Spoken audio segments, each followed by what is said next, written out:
Sean todos bienvenidos, reciban un cordial saludo.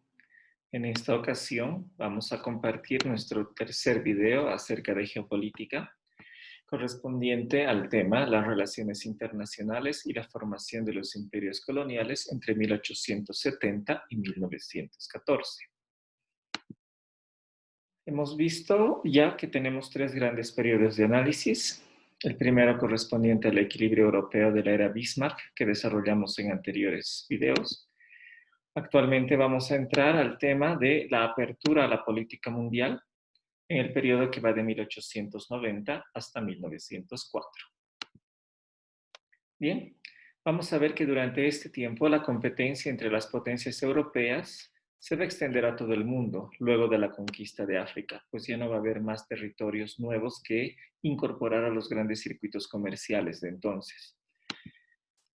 Además, Estados Unidos y Japón surgirán como importantes potencias y podríamos decir que en esta época la política se va a llevar a cabo en el ámbito internacional sin escrúpulos. Como dice un antiguo refrán, el hombre es el lobo del hombre. Es decir, a pesar de los tratados firmados, a pesar de compromisos establecidos, lo que va a primar es la fuerza bruta, digámoslo así, de los estados para imponer las decisiones, los más fuertes a los más débiles. Bien, entonces empezaremos hablando del crecimiento de Alemania.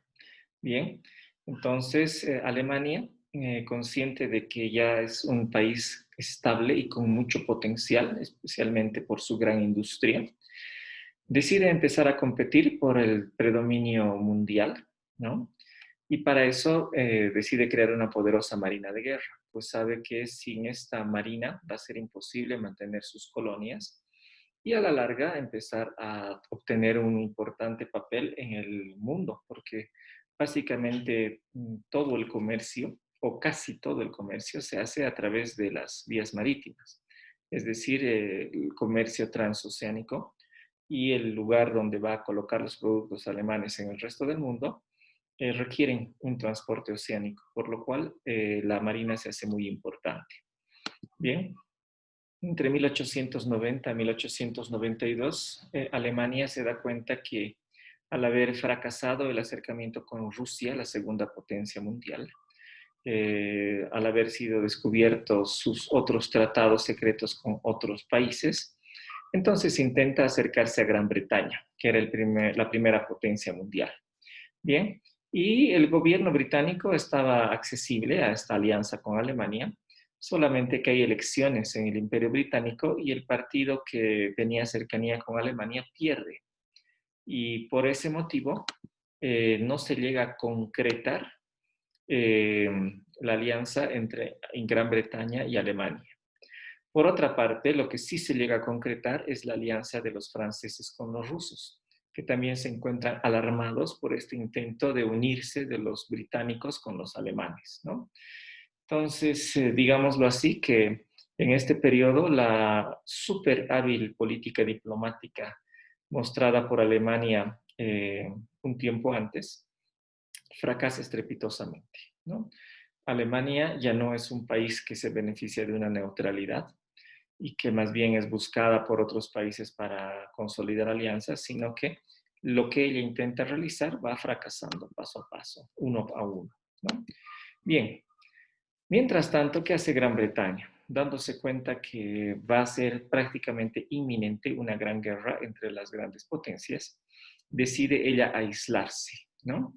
Y dejar que choquen las grandes potencias, se debiliten entre ellas y entonces Gran Bretaña salga en el contexto global más fortalecida con relación a los demás.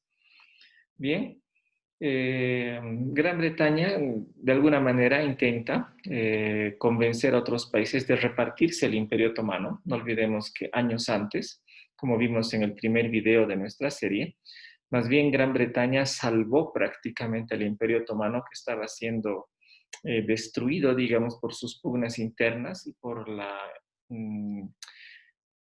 ambición de los rusos y de otros países, ¿no? Entonces ahora Inglaterra cambia de opinión, decide que ha llegado el momento, digámoslo, de dejar que eh, el- la sangre llegue al río, ¿no? Y eso era, bueno, a través del reparto de los Balcanes, ¿no? Pero las potencias se dan cuenta de que es muy peligroso repartirse esa región y el Imperio Otomano, y el plan británico fracasa. Entonces también aquí hay un revés diplomático para Inglaterra. Bien, en ese mismo tiempo, Inglaterra decide armar una expedición de mercenarios que invadan a la República del Transvaal, que recordemos se encuentra en Sudáfrica, en la parte sur del continente africano. Estaba, bueno, era una república de colonos, digámoslo así, de etnia holandesa, ¿no? Descendientes de los colonos holandeses de la colonia del Cabo, que fue conquistada por los británicos en 1806. Bien, y que, bueno, mantenían un dominio sobre los aborígenes africanos. Bueno, la expedición de Jameson, que justamente era una expedición de mercenarios que tenía que ir a conquistar el territorio del Transvaal, fracasa estrepitosamente ese año. Así que Inglaterra también tiene grandes reveses. Bien, Inglaterra decide entonces lanzar una guerra más directa, ¿no? Implicándose como Estado, pero se da cuenta que tiene mucho que perder, entonces decide alistar toda su estrategia diplomática y para el año 1899, primero que nada, logra el aislamiento político y militar de Orange y Transvaal, ¿no? Recordemos nosotros que, bueno, estamos viendo ahora el mapa de la región sur del continente africano.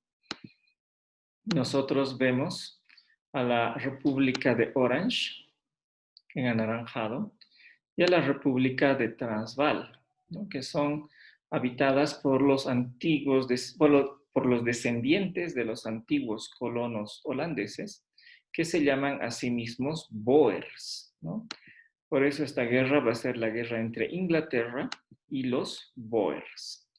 Bien, entonces, bueno, primero que nada, como les había dicho, el aislamiento diplomático para que desde las colonias portuguesas de Mozambique y desde el África Oriental Alemana no pueda llegar ayuda hacia las repúblicas Boers que eran mediterráneas, ¿no? Entonces necesitaban hacer el comercio, ya sea por el territorio británico o por el territorio portugués o alemán.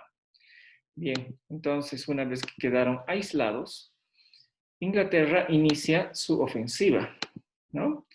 Lanzan un ataque con ejércitos contra el Orange y el Transvaal, los cuales van a tener un gran fracaso.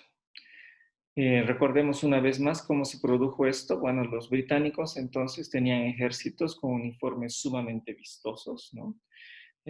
Casacas rojas, enormes sombreros, bayonetas relucientes que brillaban al sol, que se veían desde kilómetros de distancia, mientras que los Boers utilizaban rifles de repetición y se camuflaban en medio de la sabana.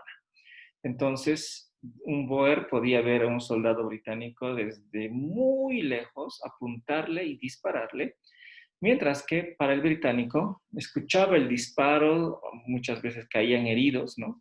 Y no sabía de dónde, ¿no? Tenía una idea por el sonido de qué dirección vino el disparo, pero no podía identificar de lejos dónde estaba su enemigo, ¿no? Entonces los Boers, justamente con esta estrategia de enfrentar, hostigar al ejército desde lejos, dar rápidos golpes y escapar, lograron prácticamente acabar con los 3 ejércitos británicos que entraron a su territorio. Bien, sin embargo, los británicos insisten, mandan y mandan ejército tras ejército, hasta que finalmente el año 1900 logran ocupar el Transvaal. Con esto, el cerco de Orange estaba todavía más fuerte, ¿no? Ante esa situación, ¿qué van a hacer los Boers? En lugar de quedarse a esperar en su territorio, deciden salir fuera de su territorio y empezar a atacar los territorios británicos. Obviamente obtenían ahí las vituallas más necesarias que tenían y bueno, pasaron a la ofensiva, digamos, ¿no? Cuando uno esperaría que más bien se rindan ante el imperio más poderoso del mundo de entonces, ¿no? Hasta este momento ya van más de 2 años de guerra e Inglaterra, el supuestamente país más poderoso del mundo, no podía vencer a unos cuantos colonos aislados que no podían recibir refuerzo del exterior, que seguían dándoles batalla y encima que invadieron sus posesiones, ¿no? Bueno, obviamente a nivel internacional el descrédito de Inglaterra era enorme y había una fuerte presión para que Inglaterra termine de una buena vez la guerra antes de que las cosas vayan para peor, ¿no? Bueno, ¿qué van a hacer entonces los británicos? Ellos inventan los campos de concentración. Bien, cuando llegaba el ejército británico a una región dominada por los Boers, los varones escapaban al monte y se quedaban solamente las mujeres, ¿no? En los lugares poblados. Entonces, lo que hicieron los británicos es llevarse a todas las mujeres cautivas a campos de concentración, como una forma de obligar a sus familiares a no seguirse enfrentando al ejército británico, ¿no? Se las llevaron prisioneras.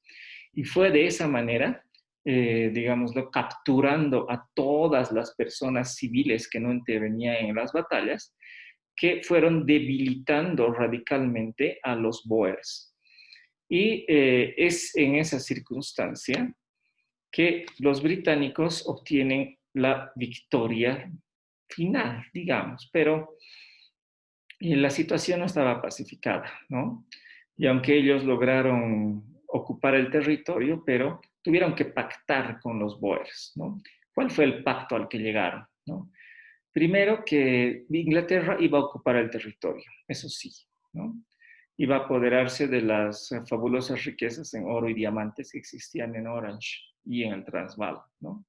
Que para eso hizo la guerra. Pero a cambio, los Boers asumían y adquirían el rango de ciudadanos, ¿no? Ciudadanos plenos, con todos los derechos de la colonia del Cabo, ¿no? Es decir, lo que ahora es Sudáfrica. Entonces, ¿qué fue lo que pasó? Que en cuanto a número de población, los Boers pasaron a ser la mayoría de la gente que vivía en esta región que está pintada con amarillo en el mapa, ¿no? Entonces eran, bueno, para ser correctos en nuestra apreciación, la mayoría eran los negritos aborígenes africanos, pero ellos no tenían derechos políticos. Los que tenían eran los blancos y digamos que en el grupo de los blancos, los Boers terminaron siendo la mayor parte.